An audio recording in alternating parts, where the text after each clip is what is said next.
Jedna od srednjih škola u našem gradu koja uspešno realizuje nastavu po sistemu dualnog obrazovanja je Mašinsko-tehnička škola 14. oktobar. U ovoj obrazovnoj ustanovi se nalaze upravo takvi smerovi, pretežno deficitarni, a sve je veći broj kompanija i velikih firmi iz Kraljeva i okruženja koje žele da sarađuju sa školama i već polako pripremaju učenike za rad.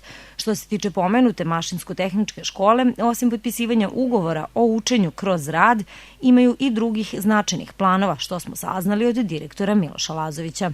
Imamo nove profile u području rada građevinarstva i geodezija. To su operateri osnovnim građevinskim radovima i rukovaci građevinskom mehanizacijom koja je izuzetno cenjeno zanimanje i traženo.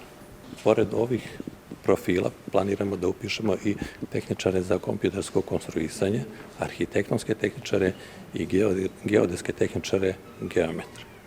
Inače, u prethodnom periodu smo imali jednu veliku donaciju Ministarstva prosvete od 60 računara kojima smo opremili naše kabinete na zadovoljstvo i učenika i zaposlenih u školi.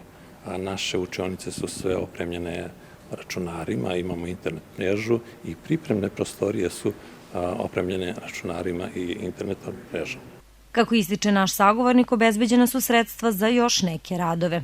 Mi u narednom periodu planiramo i imamo odvojena sredstva iz budžeta grada Kraljeva za opremanje naših radionica, pa ćemo kupiti jednu CNC mašinu, odnosno CNC glodalicu za mašinsku radionicu, kupit ćemo hidrauličku dizalicu za automehaničarsku radionicu i kupit ćemo mešalicu za beton za laboratoriju za ispitivanje građevinskih materijala.